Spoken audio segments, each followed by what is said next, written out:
Morning. Welcome to Living Beyond Limits and our Sunday service. You all know I'm Reverend Jennifer Spear. For those of you online, I'm Reverend Jennifer Spear, and we are a part of Centers for Spiritual Living. I welcome you this morning, and those of you who are online, I welcome you also to this Sunday service. So let's join together in reading our mission statement that's on the front of your bulletin. We are a sanctuary where people can discover and reveal the presence of God within their own being and experience their oneness with all life.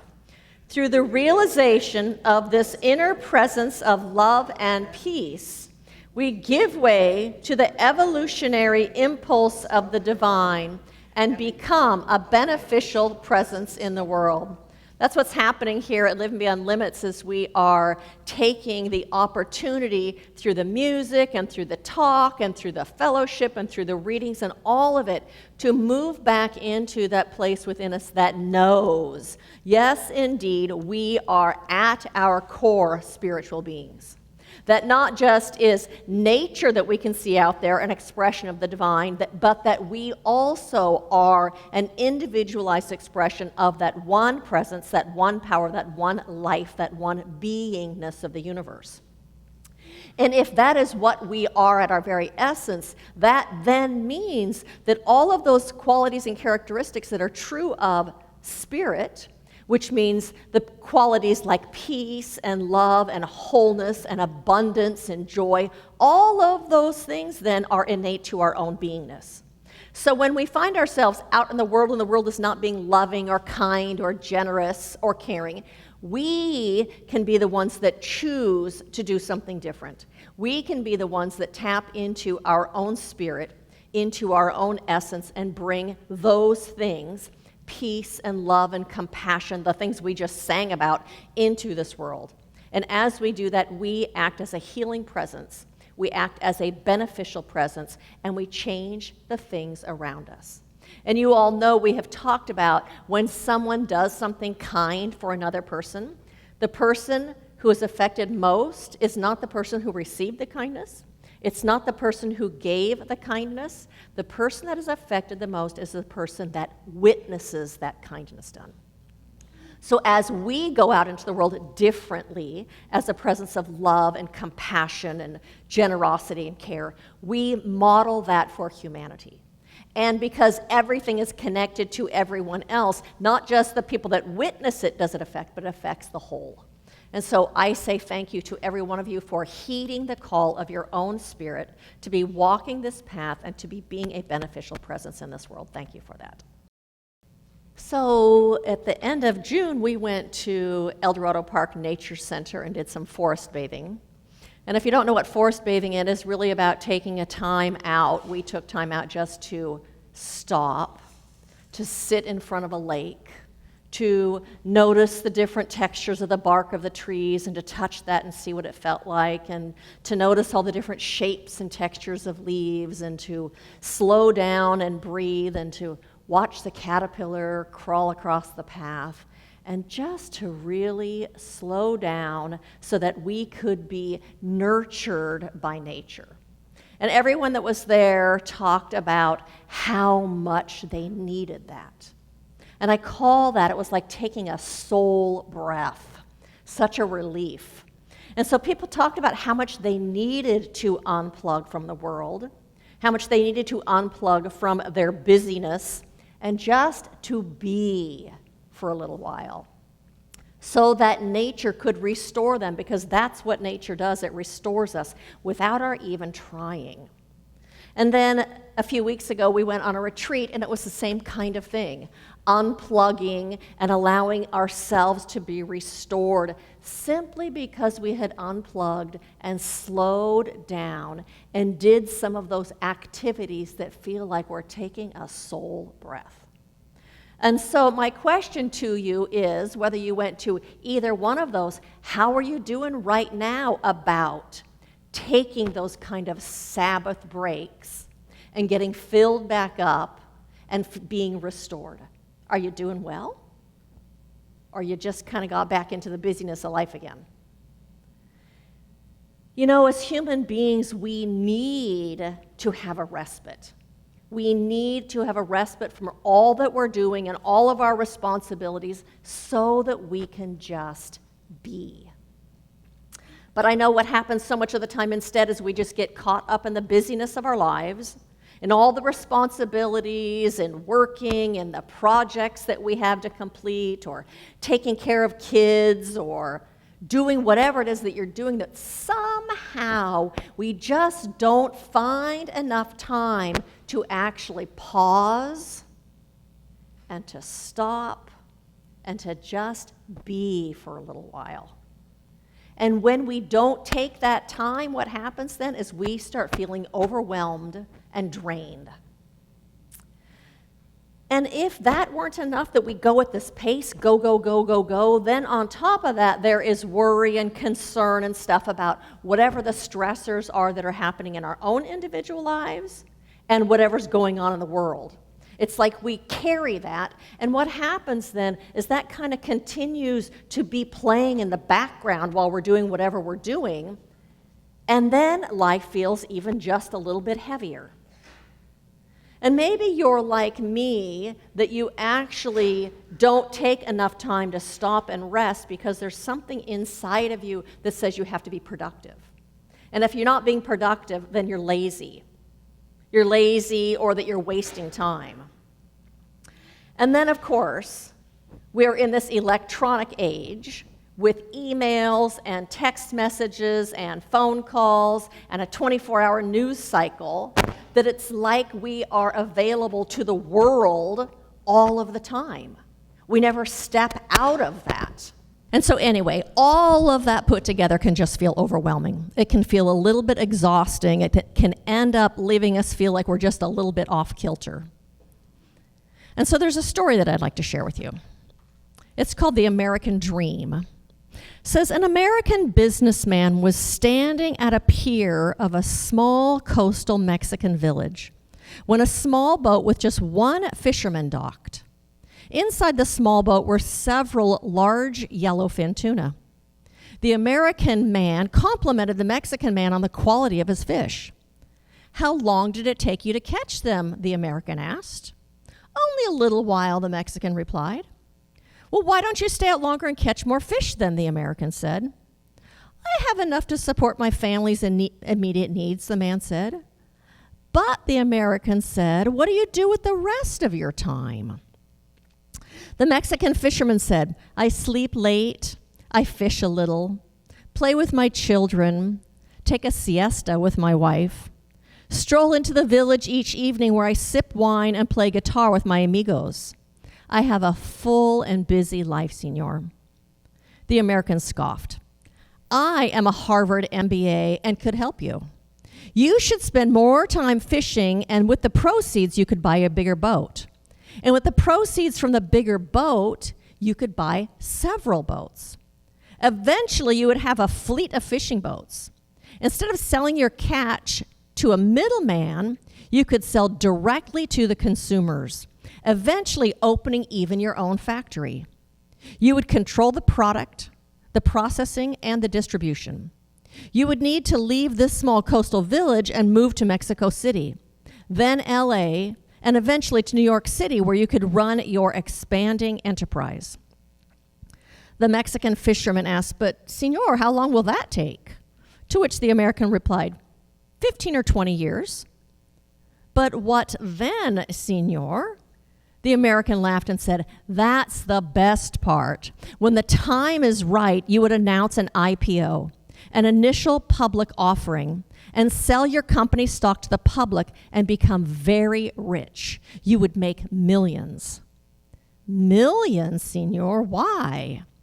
The American said slowly, "Then you could retire, move to a small coastal fishing village where you would sleep late, fish a little, play with your kids, take a siesta with your wife, stroll to the village in the evenings where you could sip wine and play guitar with your amigos."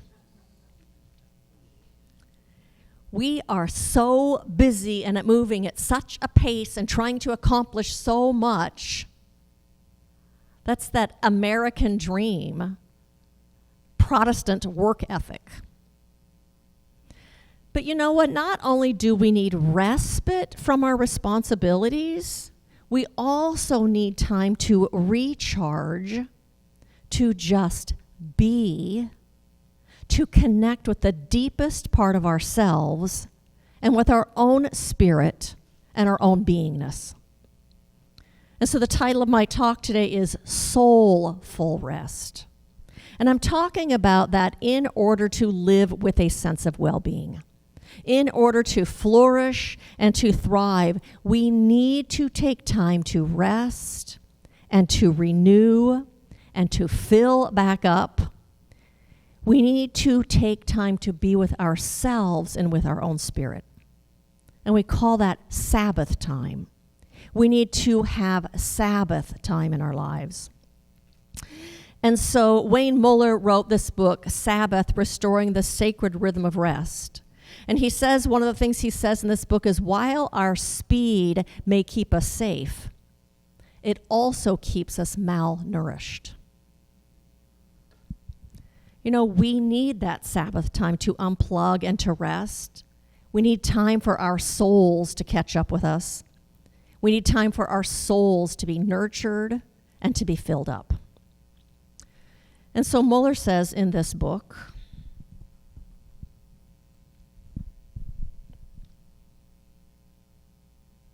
God created the world in 6 days, and on the seventh day, God rests.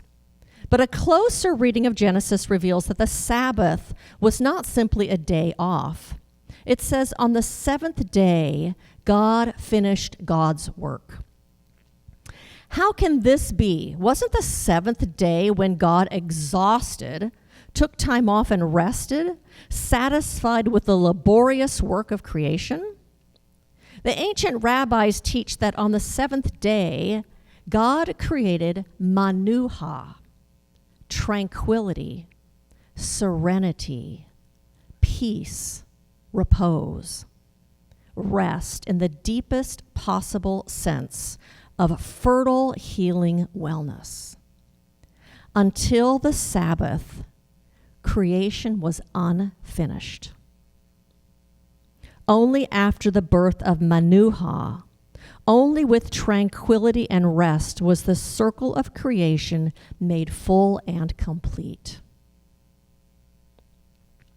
We aren't meant to go, do. Everything in creation moves in cycles. There's day and night. The tides go in and out. There is the activity and the production of spring and summer, and then the resting in fall and winter, growth of spring, dormancy of fall and winter. Soulful rest is kind of like eating. You can't expect to just eat one time and then have that sustain you for very long. And so adherents to Judaism practice the Sabbath, unplugging like that every single week from Friday at sundown until Saturday at sundown. An entire 24-hour period where there is no work or nothing that could even be interpreted as work. That means there is no dishwashing, no laundry to be done, no grocery shopping or bill paying, no checking your email. Nothing that feels like work to you for 24 hours. I sometimes think, oh my gosh, I think I would like to practice Judaism just for that, to have that time off. You know, they actually say that one of the first things that you do when you're going to do a speech is to know your audience. And I thought, well, I'm not sure. A lot of you are retired, so maybe you have more time. So I think I really wrote this talk for me today. And so in Judaism, that Sabbath begins by stopping and breaking bread with the people that are in your inner circle. It is taking time to be together, to connect with your own spirit, to say prayers, which allows us to connect with that which is bigger than we are. It's about being in gratitude and feeling and being in your heart. It's about talking and laughing and singing and being together. It's soul food. It's a time to nourish your soul, a time to refresh your soul. I have a client that I saw a couple months ago, and she was telling me that she was watching a documentary about the Bible and how much I would love it that I should watch this show. And then she went on to tell me how the people that are practicing the Sabbath on Saturday instead of Sunday are wrong and how they're probably going to hell.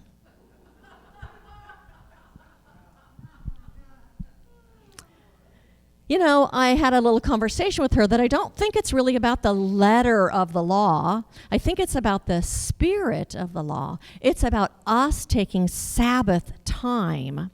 And it doesn't matter if you do that on Tuesday or Thursday or Saturday or Sunday. I don't think that's the point. I think the point is to take the time.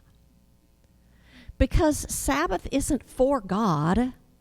The Sabbath is for us. It's for us so that we can experience balance and restoration, so that we can feed our own spirits and live a full and a joyful and a fulfilling life. In Mark of the Bible, in 2:27, it says, Sabbath was made for humanity, not humanity for the Sabbath. And so you know what, though? Taking a vacation 2 times a year isn't enough.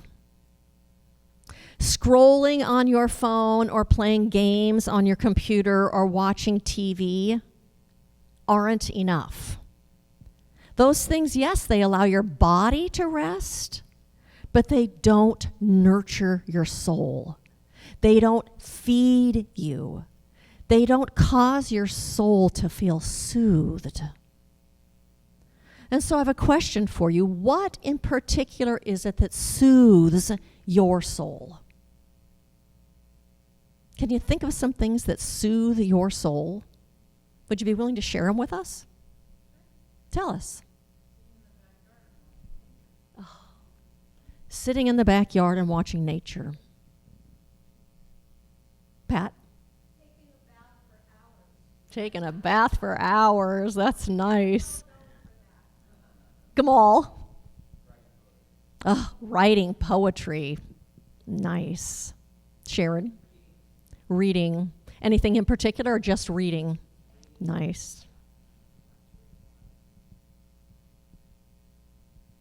Rebecca? Crafting. Yeah, fills you back up. Say it again. Music. I really learned that during COVID and that stress, how music was so helpful. So for me, absolutely being in nature, laughing, singing, dancing, meditating, spending time with people that I love, looking at art. I love looking at art. Sitting all day on a beach in Laguna Beach. Doing gratitude, just remembering what it is that I'm grateful for fills me back up. My favorite, sitting at a stream with my feet in the water and reading something that's inspiring to me. All of those things feel like Sabbath time to me.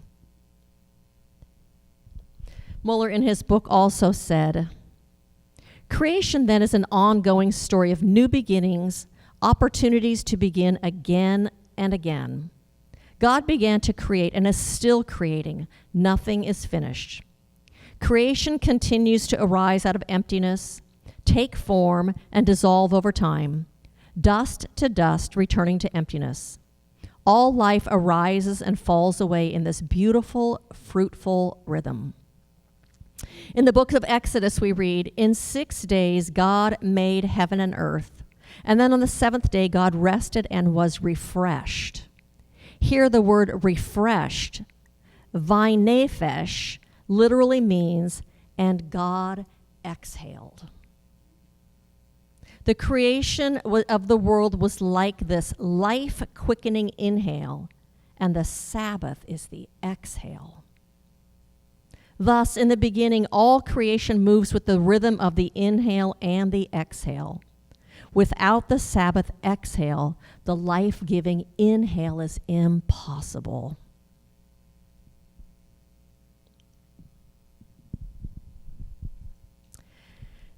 Taking time to nourish our souls on a regular basis is required to live a life that feels like it's balanced, to maintain a sense of well-being, especially in the world we're living in today.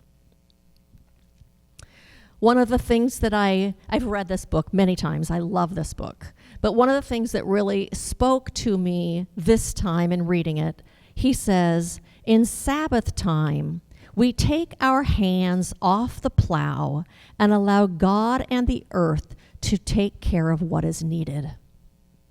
That means then when I take Sabbath time, I don't have to fix anything. I don't have to change anything. I don't have to make anything happen in my own life or in the world at large. I can instead let go and trust. Trust that there is something bigger than me. Trust that there is something greater than my intellect, greater than my ability to comprehend, that I can let go and trust that knows how to do life, that knows how to unfold good without my participation, without me having to figure it all out. That in itself feels like a huge relief to me. That I can actually drop the weight of the world from my shoulders and trust that that living spirit needs to do whatever it is that needs to happen. But what it also says to me is that I actually have to do that in a very conscious way. I have to consciously tell myself, I am taking Sabbath time right here. I am unplugging, letting go of the responsibility, and just doing whatever it is at that moment that I want to do that fills me back up, that soothes my soul, that nourishes me. So doing it consciously, I think, is different than just kind of falling into it, than just kind of ending up at the park. Because it does something different inside of our minds. And so Sabbath time, like I said, is anything that nourishes or soothes your soul. And so I want to know, what is it that you are willing to commit to this week that is Sabbath time? What are you willing to commit to as a way of unplugging and rebooting? What can you do to refresh or soothe your soul this week? Can you think of one thing that you're willing to do this week? Will you tell your neighbor that's sitting next to you? So me, I am committing to going to El Dorado Nature Center this week and sitting in front of the lake and doing nothing. And I am also committing to taking off my shoes and walking barefoot on the grass so that I can ground myself. And so my invitation to you this week is to take Sabbath time on a regular basis with intention. With intention. Step out of the pace. Step out of the frenzy of your life. Step out of the stress of the world, and just to allow yourself to rest, to play, to walk, to bike, to sail, to nap, to have a massage, to do something that feels soothing, to pray or meditate or both, to appreciate the beauty that's all around you, and to savor those things while you're doing them.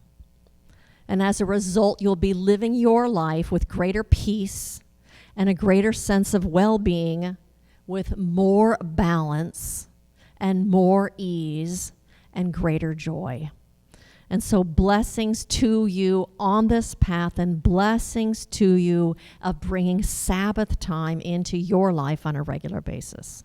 Thank you.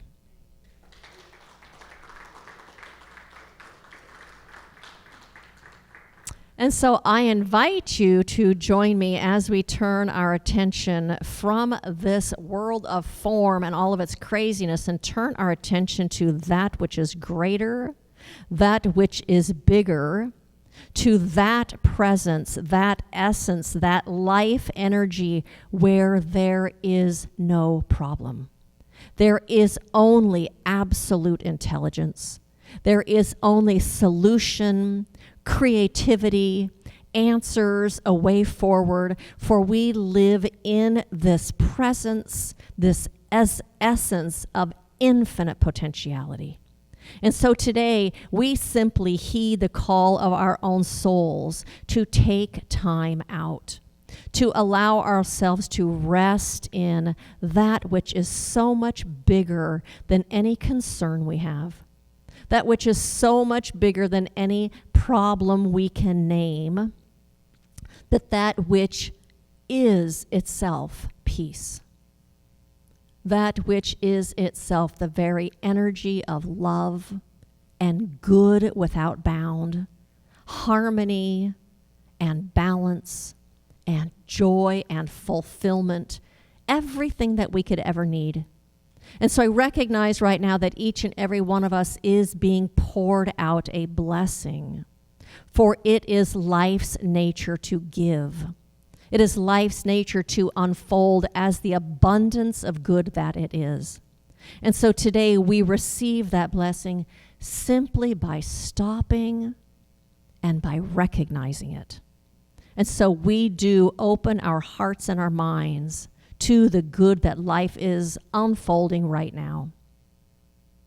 And so I speak this word, of course, about every single politician and decision maker, every single leader, every single person that is making choices and decisions that affect numbers of people, recognizing that they are being inspired at this moment from that heart and mind of the infinite. For they indeed are living and being and having their beingness in that presence, and that presence is living itself out through them.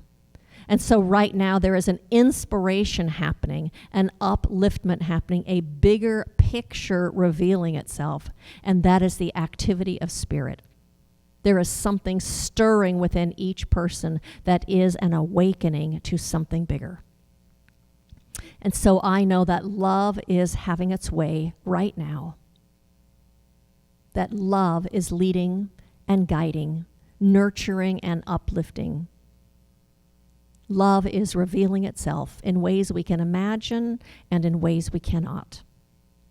Wisdom, intelligence, guidance, harmony. And so it is with a grateful heart that I release this prayer into that creative law of the universe, recognize and knowing that it is unfolding itself all around us. Recognizing and knowing that this is indeed the truth, whether I see it or not, and today I see it and I know it. I embrace it, I allow it. And so I release this prayer, and in gratitude I say, and so it is. I have a few invitations for you as a way to participate in this family. One is that the fourth Sunday of this month, we are having Sunday service in the park and a picnic afterwards. So just want you to put that in your calendar. And I'm going to invite Rebecca up, because then we have something else going on the Saturday after that, and then on the fifth Sunday. So we are doing a service project for Ronald McDonald House. It's going to be on Saturday, August 30th. We can have up to 12 volunteers coming with us, but our goal this time is to do an easier meal than we've done before, so just less planning and less work. So if we don't have 12 people, that's okay too. And so if you want to financially donate to that, you can see me or contribute that however you'd like. Or if you want to come and volunteer and have some fun with us on that Saturday, we're happy to have you. We don't know exactly what time we need to be there yet, but probably around 4. We have to have dinner by 6. So, and it shouldn't take too long. So just a couple hours in the afternoon. Yeah, Sharon, is that right? Okay, that's our estimate. The timing may change a little bit, but that's probably close to what we're needing. And then if you weren't here last week, we announced that we are doing Sleep In Sunday on August 31st, Sunday, August 31st. So you can buy a ticket to sleep in and not come here if you'd like. So we have 3 tiers of participation. And the first tier is relax, and that's a $20 donation. And then we have Comfort Plus, which is a $30 donation. And we have Extreme Comfort, and that is set your own price. So if you want to participate in that and get a ticket for Sleep In Sunday, come and see me for that as well.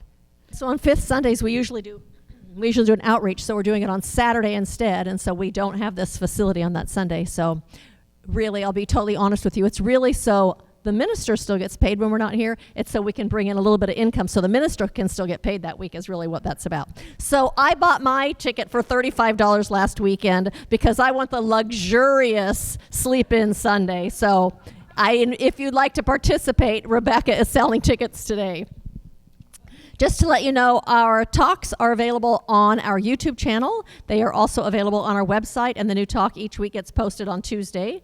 We invite you to follow us on social media to share. I have been posting the talks when they come out on Facebook, and so we're inviting you to share those with your friends. We also are doing a trial right now of boosting the posts when they go out to see if that creates some new traffic and gets some new people here. So we're putting some focus right now on growing the numbers here and getting some new people. So share those videos, like whatever we're putting out on Facebook, and follow us to do that. And also, just to let you know, we have prayer support after service. We have prayer shawls if you would like to take one of those, and we have prayer support. And again, we are doing this new thing where we're inviting you not to do any breakdown or cleanup for 10 or 15 minutes, just to go hang out and visit your friends. We have a table set up in the back so you can sit and relax and visit if you want to do that, but just to hang out for a little while. Somehow we have gotten in this mode where we think we have to hurry up and get out of here. And honestly, every Sunday we have 15 to 30 more minutes that we're paying for, and everybody's already gone. So we're just inviting you to be with your friends and hang out here, and that's it. And so I invite you to repeat after me. Good fills my life now. Good fills my life now. I recognize it. I savor it. I live it. And I love it. And so it is.